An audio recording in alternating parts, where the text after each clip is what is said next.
Yo, what is going on, you purple Pichus? Today, we're taking a look at Slowpoke Psyduck. We've gone through most of the competitive decks, so now we're going a little bit more towards some of the, a little bit more on the fun side, I guess, of the spectrum as far as decks go. So that's what we're taking a look at today. One of the more fun decks to look at coming out of the new set, the Slowpoke Psyduck GX. I mentioned in my set review that I definitely thought this card might have some potential. I don't think it's quite there as a tier 1, tier 2 competitive deck. But it's definitely a fun deck to mess around with. Being able to pretty much one-shot anything is always fun, especially for such little requirement like the Slowpoke Psyduck. So let's go ahead and get into the deck. So yeah, first we're gonna start up with our main attackers.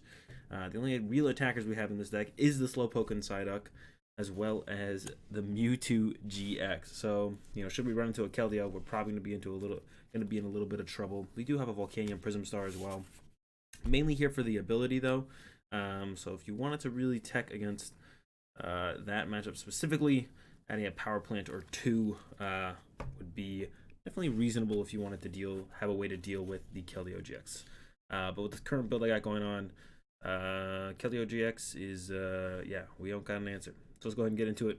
Got the Slowpoke and Psyduck, the main attacker, 2 water energy. This is what really holds back the card, is the energy cost of the attack. 2 water energy to do 40 damage times the amount of supporters you choose to discard out of your hands. Like I said, only 2 water energy is not ridiculous for potentially being able to one-shot something. However, getting 2 water energy when we don't have Aqua Patch anymore can be a little bit tough to get 2 back-to-back guys going.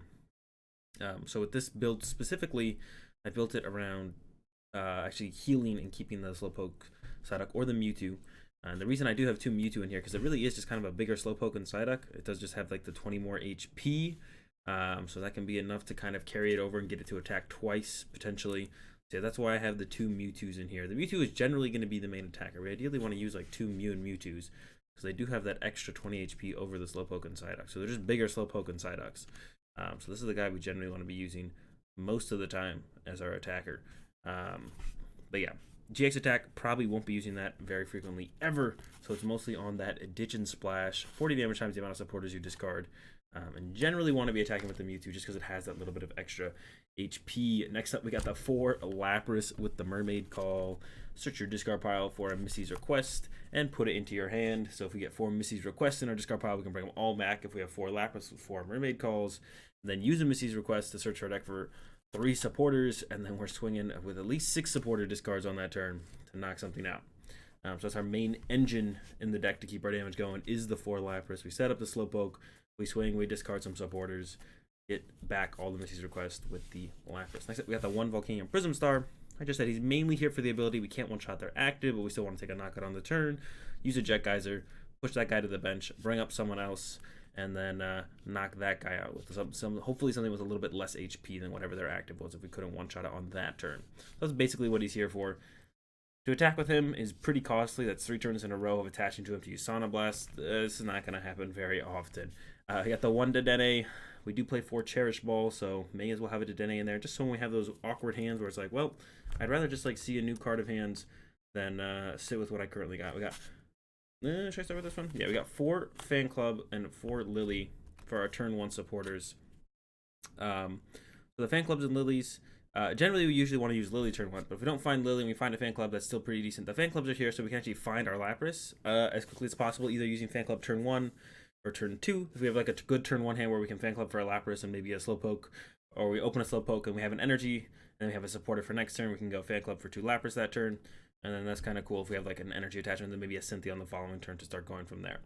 So yeah, that's what the Fan Clubs are for, to find the Lapras. Otherwise, you really don't have a way to find Lapras. I don't play Pokemon Communication in here. It seemed a little bit awkward for how low of a count of Pokemon is played, especially when the only thing the communications are going to be finding is the Lapras. You really only have like 5, 6, 7 targets for the communications, and one of these will be in play attached with an energy, so it's really only 6 targets. Maybe 2 of them are in play, so then it goes to 5 targets. So the communications never really have good targets, so we don't play those.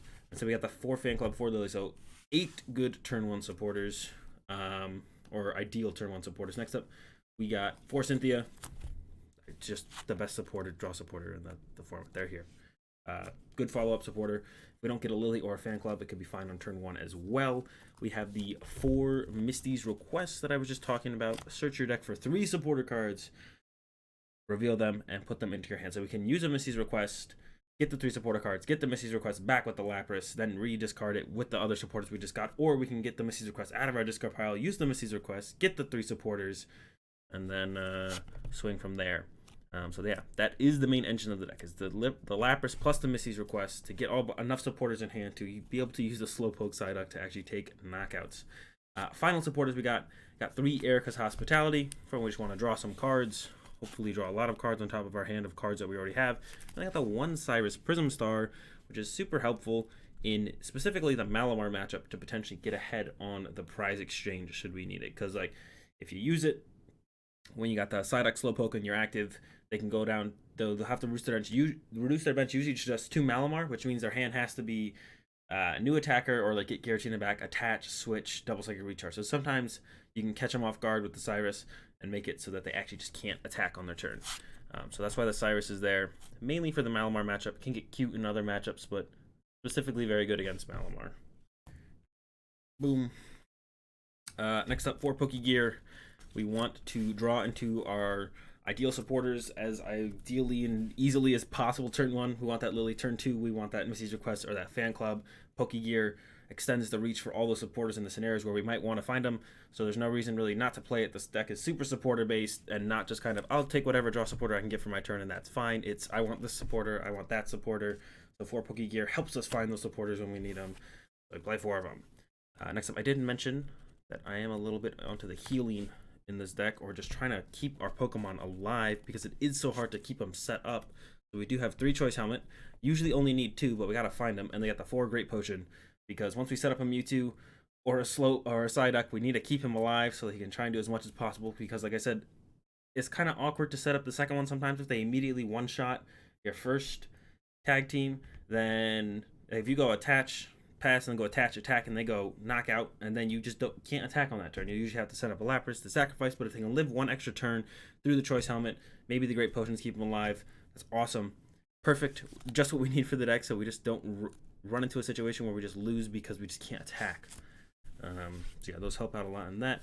4 Custom Catchers. I hate playing this card. I really do not like Custom Catcher, but I feel like you almost have to play it so your opponent can't really dictate how the prize trade happens all the time. So yeah, there is 4 Custom Catcher in here. I do not like Custom Catcher. I wish I didn't have to play it, but I feel like it is necessary.